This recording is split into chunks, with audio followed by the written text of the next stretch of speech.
Elle était séduisante, sûre d'elle et avait cette façon unique de vous donner l'impression d'être la seule personne au monde quand elle voulait obtenir quelque chose. Nous avons commencé à nous voir régulièrement. Un café par-ci, un déjeuner par-là, parfois un verre après le travail.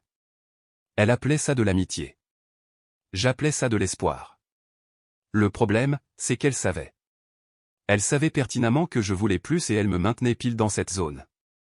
Assez proche pour être utile, assez loin pour ne jamais s'engager. Environ 3 mois plus tard, elle m'a demandé de lui prêter 500 € pour des réparations sur sa voiture. Elle a dit qu'elle me rembourserait à la fin du mois. Ensuite, c'était 700 € pour sa caution quand sa colocation a capoté. Puis 400 € parce qu'elle était un peu juste pour son loyer. Toujours avec la même promesse. Toujours avec ce sourire qui me faisait ignorer mon bon sens. Je n'ai jamais insisté. Je me disais que j'étais un bon ami. Qu'elle finirait par voir à quel point j'étais fiable. À quel point j'étais différent des types qui voulaient juste coucher avec elle et disparaître. Stupide. Il y a 2 semaines, elle m'a envoyé un message pour aller dîner. Elle a dit qu'elle voulait aller dans un endroit chic, un endroit où nous n'étions jamais allés. Elle a spécifiquement mentionné ce restaurant italien gastronomique en centre-ville qu'elle rêvait d'essayer. Le genre d'endroit où les plats commencent à 40 € et où la carte des vins ressemble à un roman. J'ai fait la réservation pour vendredi soir. Elle semblait ravie. Plus de SMS que d'habitude cette semaine-là. Je me suis laissé croire que c'était peut-être enfin le bon moment. Qu'elle était prête à me voir différemment. Jeudi après-midi, je suis passé à son appartement pour déposer des courses qu'elle m'avait demandé de récupérer. Elle était en télétravail le jeudi et j'avais mon après-midi de libre, alors pourquoi pas, non? J'ai utilisé la clé qu'elle m'avait donnée il y a des mois. Je suis entré discrètement parce qu'elle était en appel vidéo dans sa chambre. Je pouvais entendre sa voix clairement alors que je posais les sacs sur le comptoir de la cuisine. Non, sérieusement, c'est parfait. Il m'emmène au Vittoria et demain soir. Tu sais à quel point c'est cher. Je me suis figé. C'était Manon, sa meilleure amie, à l'appareil. Oh mon Dieu. Il va enfin se déclarer?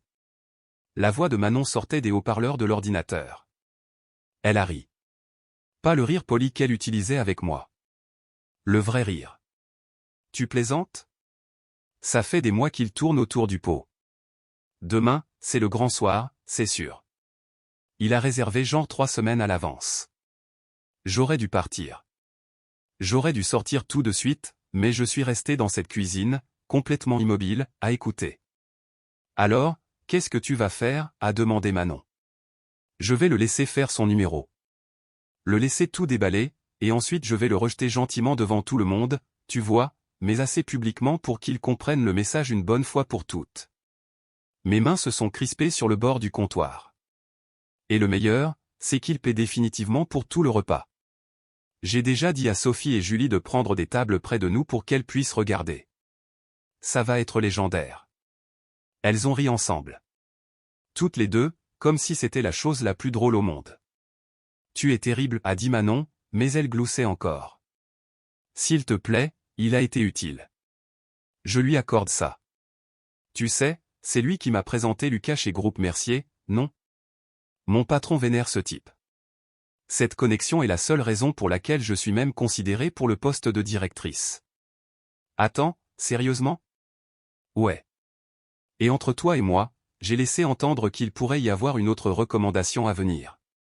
Quelque chose qui verrouillerait pratiquement la promotion pour moi.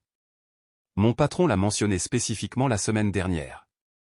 Est-ce qu'il sait que c'est pour ça que tu le gardes sous le coude? Bien sûr que non. Il pense qu'on construit quelque chose de sincère. C'est presque mignon, en fait. De façon pathétique. Je l'ai entendu bouger sur sa chaise. Bien que, honnêtement, après-demain, je n'aurai probablement plus besoin de lui. Une fois que j'aurai la promotion, j'aurai mon propre réseau. Je n'aurai plus besoin de compter sur ses contacts. Et l'argent qu'il t'a prêté? Elle a ricané. Prêté? Manon, s'il te plaît. C'était des cadeaux. Il ne m'a jamais demandé de signer quoi que ce soit. Il n'en a même jamais reparlé après me l'avoir donné. C'est sa faute s'il est si naïf. Quelque chose de froid s'est installé dans ma poitrine. Pas encore de la colère. Quelque chose de plus calme, de plus concentré. J'ai soigneusement repris les sacs de course, je suis ressorti par la porte d'entrée et je l'ai refermé silencieusement derrière moi. Je suis monté dans ma voiture, je suis rentré chez moi, je me suis assis à ma table de cuisine pendant environ 1 heure, juste à penser. Elle voulait un spectacle demain soir. Elle en aurait un, juste pas celui qu'elle attendait. J'ai ouvert mon ordinateur portable et j'ai commencé à faire une liste. Chaque euro que je lui avais donné, chaque sortie, chaque raison qu'elle avait fournie, chaque SMS disant qu'elle me rembourserait. J'avais tout. Transaction Lydia, virement bancaire, capture d'écran. Ensuite, j'ai ouvert mes emails et j'ai trouvé la conversation avec Antoine Delacroix, son patron à l'agence de marketing. Nous nous étions rencontrés lors d'une conférence il y a 2 ans. Nous étions restés en contact professionnellement. Un type bien, droit. J'ai commencé à taper. À minuit, j'avais tout préparé. La facture, la documentation, l'email pour Antoine que j'enverrai vendredi matin, et la petite enveloppe que je lui remettrai au dîner. Vendredi est arrivé. J'ai reçu la confirmation qu'Antoine avait reçu et lu mon email à 9h30. Il a répondu par 2 mots simples, merci, noté. Ce soir-là, j'ai mis une chemise correcte, pris l'enveloppe et conduit jusqu'au Vitoria. Elle était déjà là quand je suis arrivé, parfaite, coiffée, maquillée, portant une robe que je n'avais jamais vue auparavant. Probablement achetée spécialement pour ce soir. Et, toi, a-t-elle dit avec ce sourire. Celui que je pensais sincère autrefois. Salut, dis-je en m'asseyant en face d'elle. Tu es ravissante. Merci. Je suis impatiente de découvrir cet endroit. J'ai entendu dire que l'osso bucco est incroyable. J'ai jeté un coup d'œil autour de moi nonchalamment. Effectivement, Sophie était à une table près de la fenêtre. Julie était au bar avec quelqu'un que je ne reconnaissais pas. Toutes deux s'efforçaient de faire comme si elles ne faisaient pas attention à nous. Ouais, ça devrait être bon, ai-je dit. Nous avons commandé, fait la conversation. Elle était animée, s'efforçant de paraître intéressée par ma journée, ma semaine, posant des questions dont elle ne s'était jamais souciée auparavant. Le plat principal est arrivé, nous avons mangé. Elle n'arrêtait pas de jeter des coups d'œil à son téléphone sous la table, envoyant probablement des SMS à son public.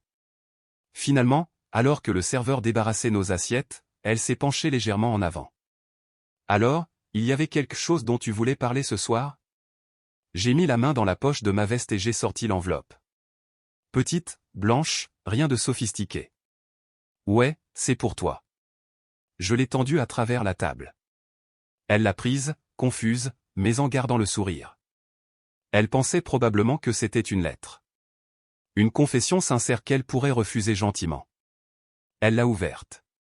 J'ai regardé son visage changer alors qu'elle lisait la première page. La facture, 2600 €, détaillée avec une mise en demeure formelle indiquant que le paiement était attendu sous 30 jours ou que je saisirais le tribunal de proximité. Elle a levé les yeux vers moi, la bouche légèrement ouverte. Continue de lire, ai-je dit calmement. Elle a tourné la page pour voir la deuxième feuille. Des captures d'écran, ces messages à Manon, à une autre amie nommée Margot. Des messages où elle me traitait de pathétiquement impatient et fondamentalement d'une connexion professionnelle avec un portefeuille. Ses mains ont commencé à trembler légèrement.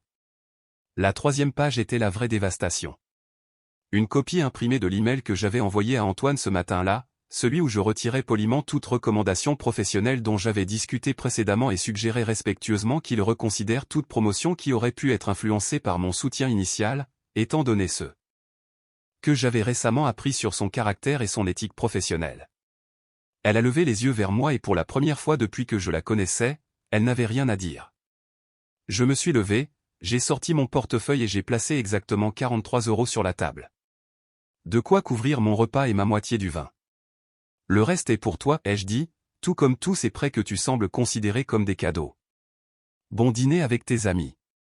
J'ai fait un signe de tête vers Sophie et Julie, qui fixaient maintenant la scène, ne faisant même plus semblant. Puis je suis sorti du Vitoria, je suis monté dans ma voiture et je suis rentré chez moi. Mon téléphone a commencé à sonner vers 22 h. Manon, puis elle, puis Manon encore. J'ai bloqué les 2 numéros et je suis allé me coucher. Le spectacle était terminé, mais les conséquences ne faisaient que commencer.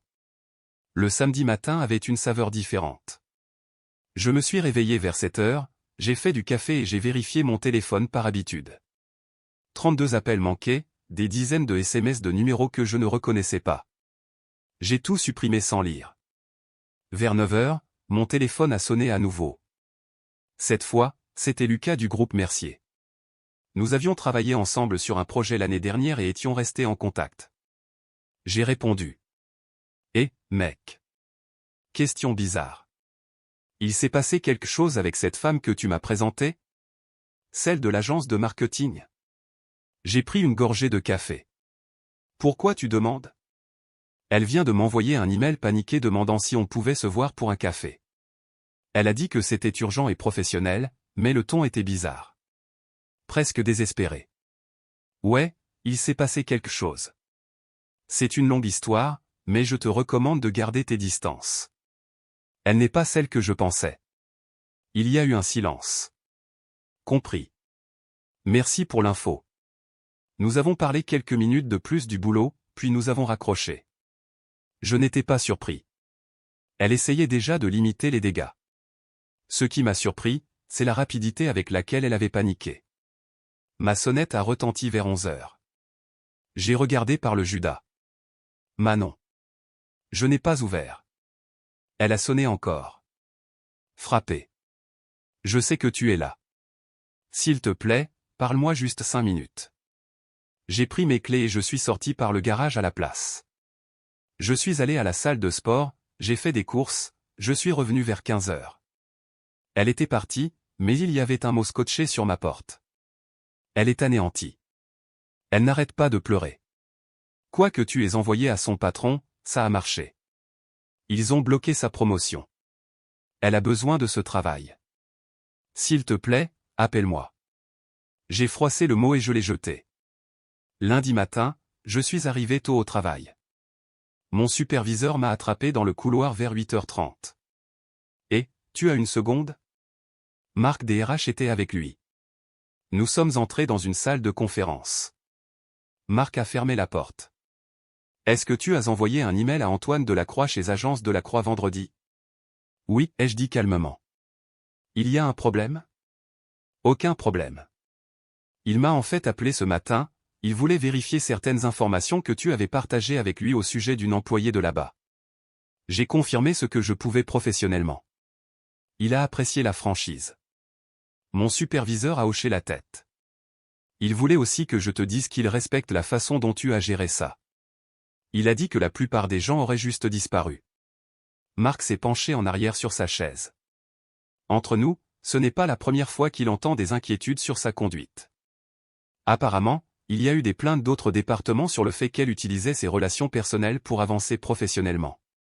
Ton email était essentiellement la confirmation dont il avait besoin. Compris, ai-je dit. Je voulais juste te tenir au courant. Tu es clean de notre côté. Gère tes affaires personnelles comme tu l'entends. Je suis retourné à mon bureau. J'ai travaillé une journée normale. Je n'ai pas pensé à elle une seule fois jusqu'à mardi après-midi quand elle s'est présentée dans notre hall d'accueil. La réceptionniste a appelé mon poste. Il y a quelqu'un pour vous voir. Elle n'a pas de rendez-vous. C'est qui? Un silence. Elle dit qu'elle s'appelle Chloé. Pause. Conversation étouffée. Elle dit que vous la connaissez. Elle est assez bouleversée.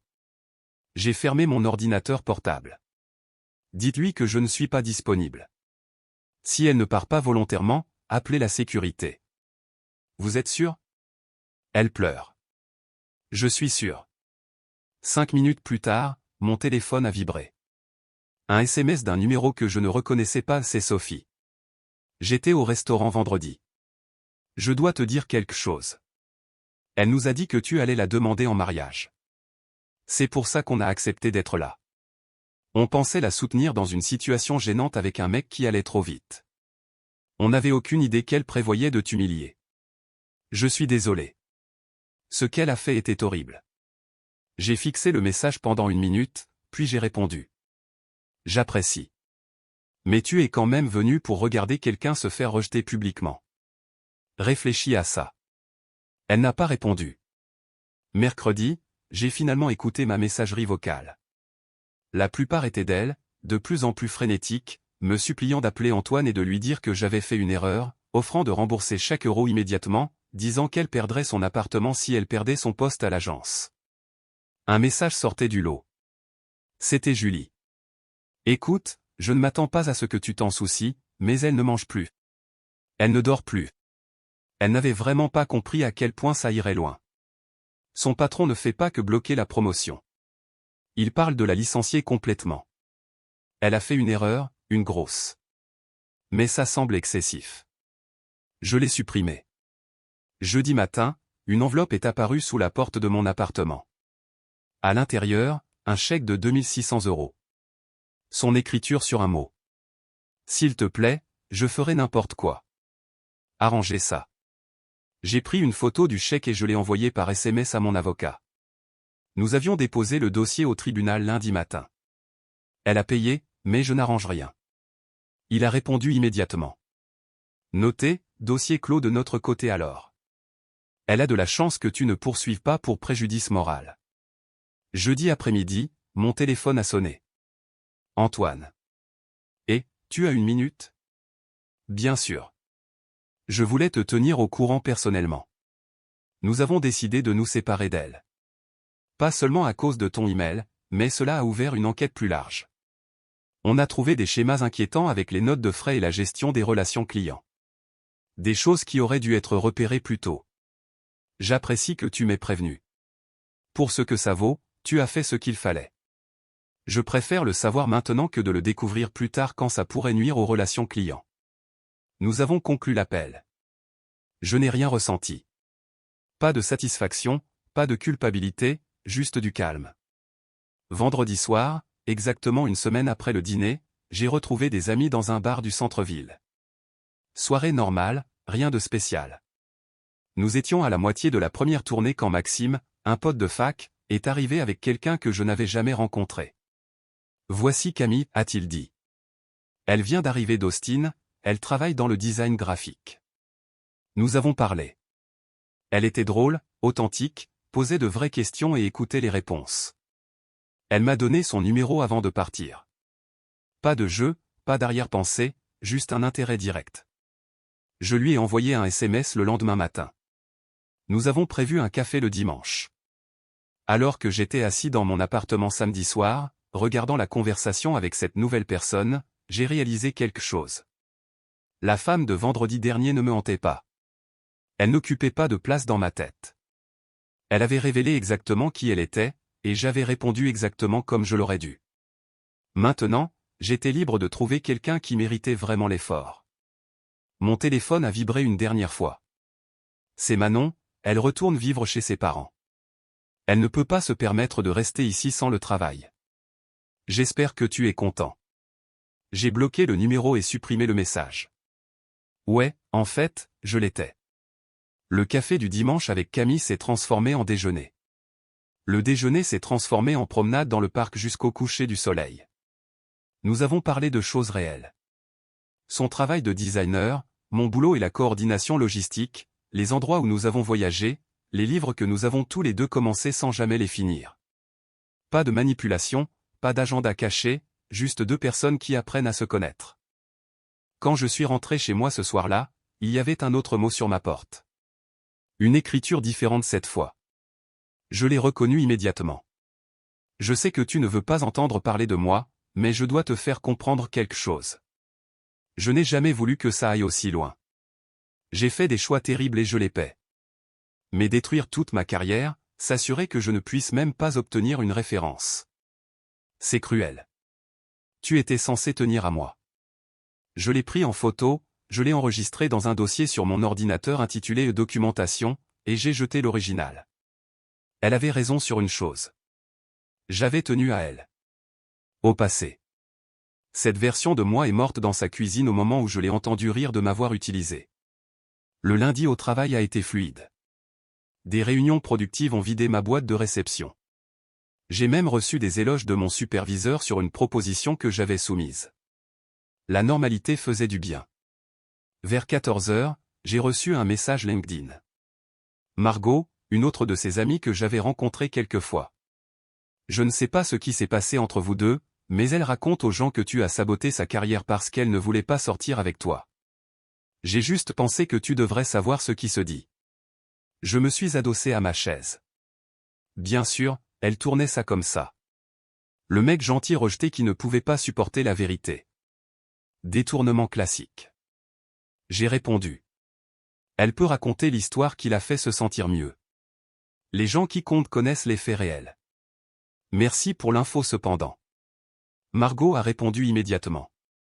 Pour ce que ça vaut, Manon a laissé échapper ce qui s'est vraiment passé à ce dîner, à propos du plan pour te rejeter publiquement. C'est tordu. Je n'aurais jamais accepté de faire partie de ça. J'apprécie. Elle a envoyé un dernier message. Aussi, je lui ai prêté 300 € l'année dernière. Elle ne m'a jamais remboursé non plus. Je commence à voir un schéma. Je n'ai pas répondu à celui-là. Ce n'était plus mon cirque. Mardi soir, j'avais mon deuxième rendez-vous avec Camille. Dîner dans un Thaïlandais qu'elle recommandait. À mi-chemin, mon téléphone a vibré. Numéro inconnu. Ne réponds pas au boulot pendant un rendez-vous, a dit Camille avec un sourire. C'est genre la règle numéro 3 pour être un humain décent. J'ai ri et j'ai posé le téléphone face contre table. Tu as absolument raison. Nous avons fini de dîner, partagé l'addition sans aucune tension bizarre, et prévu de nous revoir jeudi. Quand je suis rentré, j'ai vérifié l'appel manqué. C'était elle depuis le téléphone de quelqu'un d'autre. Pas de message vocal. J'ai bloqué ce numéro aussi. Mercredi matin, Maxime m'a appelé pendant ma pause déjeuner. Mec, question bizarre. Tu traînais avec une certaine Chloé? Pourquoi? Elle a essayé de m'ajouter sur les réseaux sociaux hier soir. Elle a envoyé un message disant qu'elle était une amie à toi et voulait se connecter, mais son profil est privé et quelque chose semblait louche. N'accepte pas. Elle est liée à une situation dont je me suis éloigné. Rien de bon ne sortira de l'interaction. N'en dis pas plus. Déjà refusé. Cet après-midi-là, je me suis arrêté au supermarché en rentrant. J'étais au rayon fruits et légumes quand j'ai entendu une voix familière derrière moi. Sérieusement, tu vas juste m'ignorer en public maintenant? Je me suis retourné. Elle était là, l'air épuisé, les cheveux tirés en arrière, sans maquillage, portant un jogging et un sweat à capuche trop grand. Rien à voir avec la version soignée d'il y a 2 semaines. Je ne t'ignore pas, ai-je dit calmement. Je fais mes courses. Nous n'avons rien à nous dire. Rien à nous dire? Tu as ruiné ma vie et on n'a rien à se dire? Quelques personnes à proximité ont jeté un coup d'œil. J'ai gardé ma voix égale. Je n'ai rien ruiné. J'ai simplement arrêté de participer à mon exploitation. Tu as fait des choix. Tu gères les conséquences. Je me suis excusé. Je t'ai envoyé l'argent. Qu'est-ce que tu veux de plus? Je ne veux rien de toi. Je voulais que tu sortes de ma vie. J'ai obtenu ça. Nous avons fini ici. Je me suis retourné vers les légumes. J'ai tout perdu à cause de toi, a-t-elle dit plus fort maintenant. Mon travail, mon appartement, ma réputation. Tout ça parce que j'ai blessé tes sentiments. Je lui ai fait face à nouveau. Non. Tout ça parce que tu as systématiquement manipulé quelqu'un qui tenait à toi, volé de l'argent, utilisé des relations professionnelles pour un gain personnel, et prévu de l'humilier publiquement pour te divertir. Ce sont tes actions. Assume-les. Ses yeux se sont remplis de larmes. J'ai fait une erreur. Tu as pris des dizaines de décisions calculées sur 8 mois. Ce n'est pas une erreur. C'est un schéma. Et alors? Je suis juste supposé accepter que ma vie entière soit détruite. Ta vie n'est pas détruite. Tu n'es juste plus récompensé pour ton mauvais comportement. Il y a une différence. J'ai pris mon panier et je me suis dirigé vers la caisse. Elle n'a pas suivi. La soirée de jeudi avec Camille était facile. On a regardé un film chez elle. On a parlé jusqu'à minuit de tout et de rien. Quand je suis parti, elle m'a embrassé pour me dire bonne nuit. Simple, authentique, sans complications.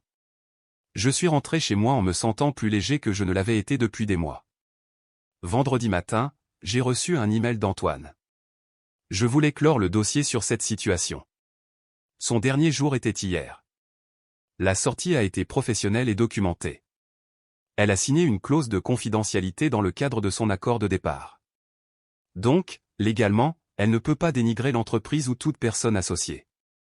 Cela t'inclut. J'ai pensé que tu voudrais le savoir. J'ai répondu par un simple merci. Vendredi soir, je retrouvais des amis pour boire un verre. Nicolas, un gars de ma salle de sport, était là avec sa copine Élodie. Et, question au hasard, a dit Nicolas. Tu connais une certaine Chloé? Elle a abordé Élodie au Monoprix hier en demandant de tes nouvelles. Élodie est intervenue. Ouais, c'était bizarre. Elle a dit qu'elle était une vieille amie et voulait reprendre contact, mais n'avait pas ton numéro actuel. Elle a demandé si je pouvais lui passer tes infos. Qu'est-ce que tu as dit? Je lui ai dit que je te connaissais à peine et que je n'allais certainement pas donner les coordonnées de quelqu'un à une inconnue. Elle est devenue un peu agressive à ce sujet, alors je suis parti. Bien joué. Ce n'est plus quelqu'un que je fréquente. Nicolas a hoché la tête. Je m'en doutais vu l'ambiance. Je voulais juste te prévenir. La soirée a continué normalement. Bonne conversation, bonne personne, pas de drame. Vers 23h, alors que je m'apprêtais à partir, Maxime m'a pris à part. Alors, Camille de la semaine dernière, tu la vois toujours? Ouais, en fait ça se passe bien. Bien. Elle est solide. Une énergie bien meilleure que cette dernière situation que tu gérais. Il avait raison. Et le meilleur, c'est que je ne regardais plus par-dessus mon épaule. Je n'attendais pas la prochaine manipulation ou la prochaine crise. Je vivais juste ma vie. Et elle était ailleurs, vivant avec les choix qu'elle avait faits, exactement comme cela devait être. 3 semaines s'étaient écoulées depuis le dîner. La vie s'était installée dans un rythme confortable. Le travail était stable. Les choses avec Camille progressaient naturellement, et j'avais arrêté de vérifier mon téléphone toutes les 5 minutes, m'attendant à un drame. Mardi matin, je prenais un café près de mon bureau quand je suis tombé sur Lucas du groupe Mercier. Et mec, timing parfait, a-t-il dit en attendant sa commande. Je voulais t'appeler. On a une opportunité de consulting qui s'ouvre. Travail contractuel, mais bonne paie et ça pourrait mener à quelque chose de permanent. Intéressé? Carrément. Envoie-moi les détails. Ça marche. Aussi, tu te souviens de cette femme contre qui tu m'as mis en garde? Celle de l'agence de marketing. J'ai hoché la tête. Elle m'a recontacté la semaine dernière. Approche différente cette fois. Elle a dit qu'elle lançait sa propre entreprise de conseil et voulait discuter d'opportunités de partenariat. Je n'ai même pas répondu. Choix intelligent. Ouais, mais ça m'a rendu curieux, alors j'ai demandé autour de moi. Il s'avère qu'elle sollicite tout le monde dans notre réseau. Même pitch, variations différentes. Personne ne mord. Le barista a appelé mon nom. J'ai pris mon café. Merci de veiller au grain, a dit Lucas. Dans cette industrie, la réputation est tout. Tu m'as évité un mal de tête potentiel. Nous nous sommes séparés et je me suis dirigé vers le bureau en me sentant validé. Pas vengé, juste validé. J'avais pris la bonne décision. Mercredi soir, Camille et moi sommes allés à un concert en centre-ville. En faisant la queue pour des boissons pendant l'entracte, quelqu'un m'a tapé sur l'épaule. Sophie. Et, a-t-elle dit maladroitement. On peut parler une seconde? Camille m'a jeté un coup d'œil. Je lui ai fait un signe rassurant. Je reviens tout de suite. Nous nous sommes mis à l'écart dans le hall. Je sais que tu ne veux probablement pas entendre parler de qui que ce soit lié à cette situation, a commencé Sophie. Mais je devais te dire quelque chose. Elle contacte tous ceux que nous connaissons mutuellement, essayant de convaincre les gens de te persuader de l'aider à trouver un autre travail. Et je lui ai dit non. Julie aussi, celle du restaurant. La plupart des autres aussi. Ce qu'elle a fait était inexcusable et on ne l'aide pas à nettoyer le bazar qu'elle a mis. J'apprécie ça, mais honnêtement, je ne me soucie plus de ce qu'elle fait. C'est son problème à résoudre. Sophie a bougé, mal à l'aise. Il y a autre chose. Elle raconte une version différente des événements aux gens, disant que tu la poursuivais de manière obsessionnelle, qu'elle a essayé de te rejeter gentiment, et que tu t'es vengé en mentant à son patron. J'ai pris une gorgée de ma boisson. Laisse-la raconter l'histoire qu'elle a besoin de raconter. Les gens qui comptent connaissent la vérité. Ça ne te dérange pas qu'elle soit là-bas à salir ton nom? Pas particulièrement. Quiconque croit sa version sans poser de questions n'est pas quelqu'un dont l'opinion a de la valeur pour moi de toute façon. Sophie semblait surprise par mon calme. Tu gères ça bien mieux que moi, parce que je ne porte plus ça. J'ai géré, j'ai avancé, et c'est tout. Elle a hoché la tête lentement. Pour ce que ça vaut, je suis désolé d'avoir fait partie de cette soirée. Même si je ne connaissais pas tout le plan, j'aurais dû me demander pourquoi elle avait besoin de témoins pour un rejet. C'est noté. Prends soin de toi, Sophie. Je suis retourné vers Camille, qui tenait nos 2 verres. Tout va bien, a-t-elle demandé. Ouais, juste quelqu'un qui s'excuse pour quelque chose qui n'a plus d'importance. La seconde moitié du concert était excellente. J'ai raccompagné Camille chez elle, je l'ai embrassée pour lui dire bonne nuit, je suis rentré chez moi, me sentant complètement indifférent. Jeudi après-midi, Marc des RH est repassé à mon bureau. Tu as une minute? Nous sommes entrés dans une salle de conférence vide. Antoine Delacroix a rappelé. Il voulait te donner un avertissement de courtoisie. Apparemment, son ancien employé t'a listé comme référence professionnelle sur certaines candidatures. J'ai failli rire. Elle a fait quoi? Ouais, il reçoit des appels d'autres entreprises. Il a été honnête sur la raison de son départ, évidemment, mais il voulait que tu saches au cas où quelqu'un te contacterait directement. Qu'est-ce que je devrais dire s'ils le font? Légalement, tu peux être véridique. Tiens-t'en juste aux faits, date, nature de la relation, comportement documenté. Ne spécule pas et n'en rajoute pas. Compris. Marc s'est appuyé contre la table. Entre nous, elle brûle le peu de bonne volonté qui lui restait assez rapidement. Les nouvelles vont vite dans les cercles professionnels. Ce soir-là, j'ai reçu un SMS d'un numéro inconnu. C'est Manon. Je sais qu'on ne s'est pas quitté en bons termes, mais elle est en difficulté. Elle ne trouve du travail nulle part en ville. Elle est sur le point de retourner en province chez ses parents. Est-ce qu'il y a quelque chose, et je dis bien n'importe quoi, que tu pourrais faire pour aider? Même juste accepter de ne pas donner une référence négative si quelqu'un appelle. J'ai fixé le message pendant une bonne minute. Puis j'ai répondu. Je serai honnête si on me demande. C'est le maximum que quiconque devrait attendre. Elle a fait des choix. Ce sont les conséquences. Manon a répondu immédiatement. Tu es sans cœur. Elle a fait une erreur et tu t'es assuré qu'elle ne s'en remettrait jamais. Je me suis assuré d'arrêter d'être utilisé. Ce qui s'est passé après était entièrement basé sur ses propres actions. Adieu, Manon. J'ai bloqué le numéro. Vendredi soir, j'ai emmené Camille dîner dans un endroit qu'elle voulait essayer.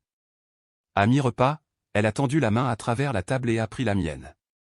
Je peux te demander quelque chose? Bien sûr.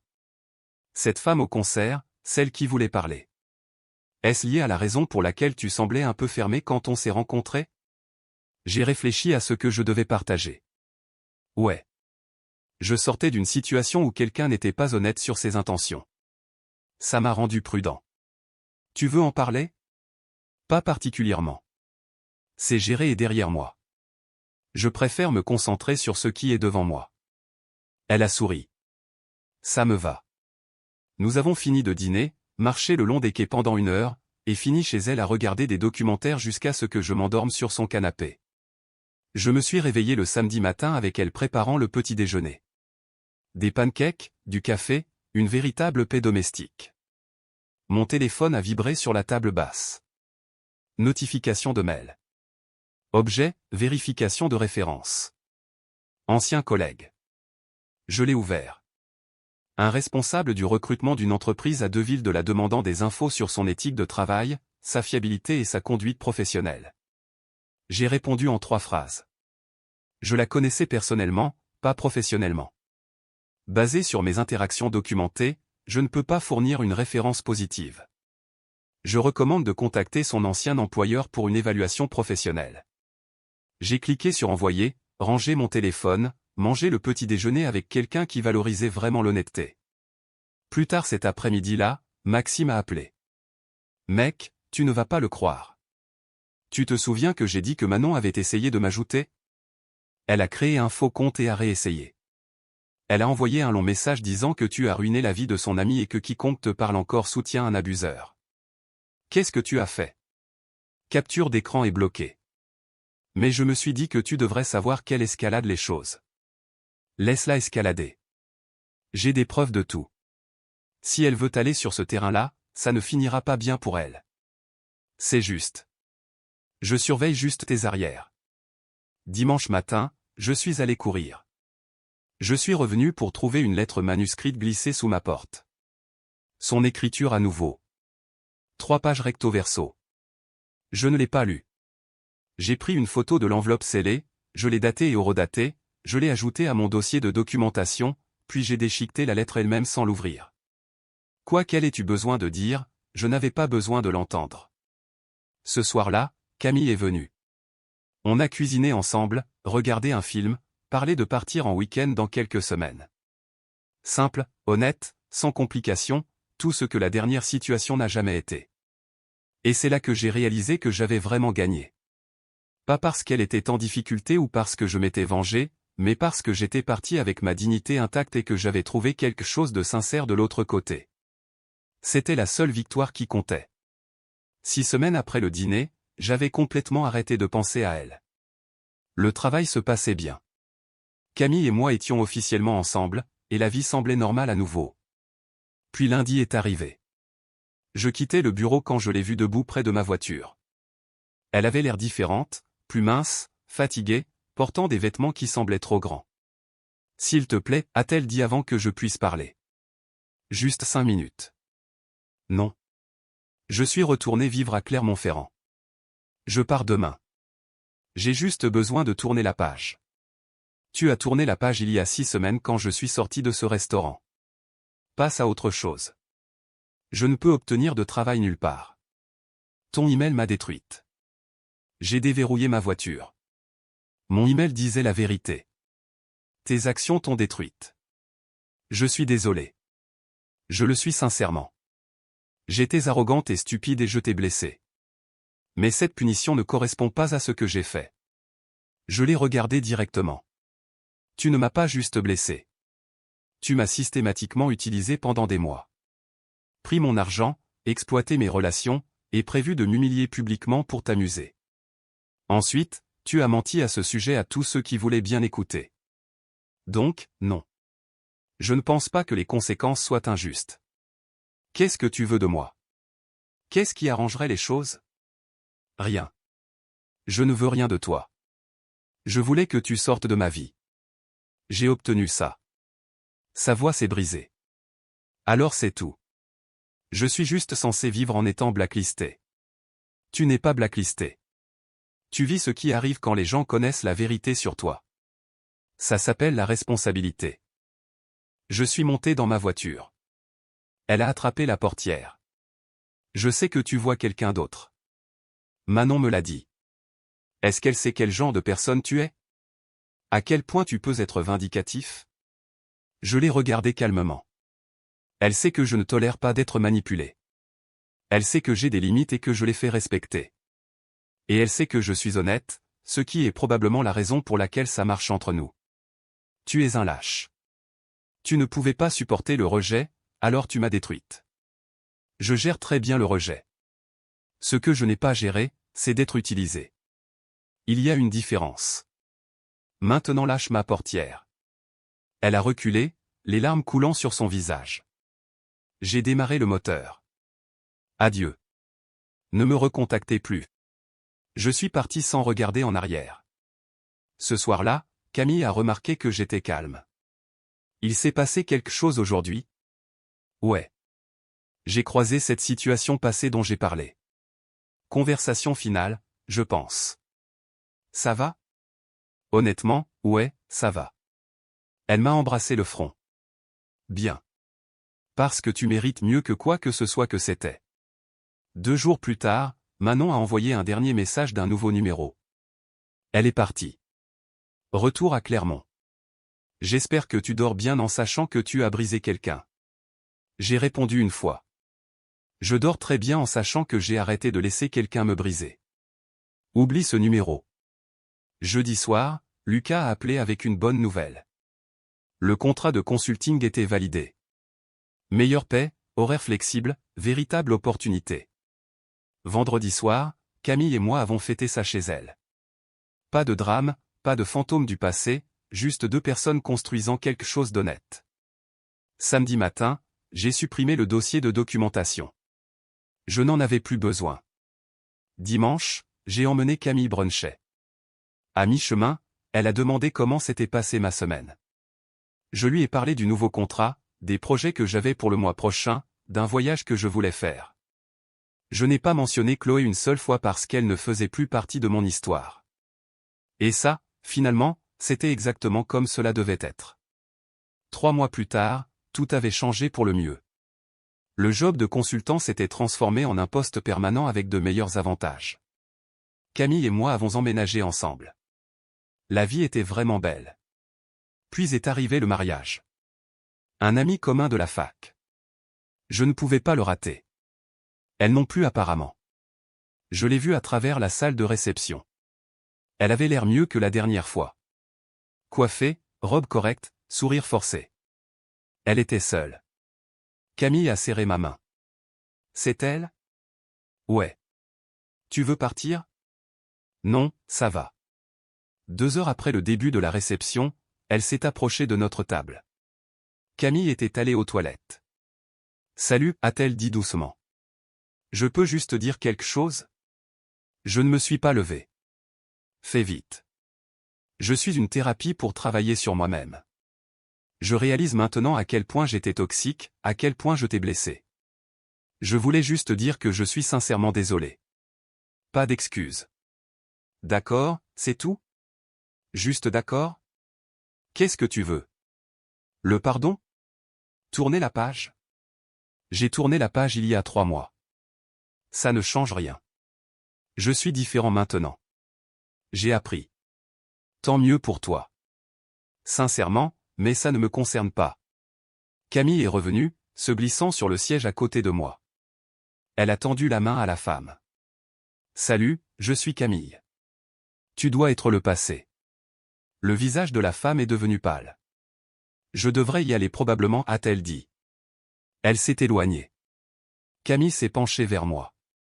Trop dur. Parfaite, en fait. Nous avons dansé, célébré avec des amis, sommes partis tôt pour aller manger un morceau tard le soir. Dans la voiture, Camille a demandé, est-ce que tu regrettes parfois comment ça s'est fini? Pas une seule fois. Elle m'a montré exactement qui elle était. Je l'ai cru et j'ai agi en conséquence. Aucun regret. Bien, parce que j'aime vraiment la personne que tu es maintenant. La personne que j'ai toujours été, juste avec de meilleures limites. Nous sommes rentrés chez nous et j'ai réalisé quelque chose. Elle n'était plus un chapitre de mon histoire. Elle n'était même plus une note de bas de page. Elle était juste quelqu'un que je connaissais autrefois. Et j'étais complètement en paix avec ça.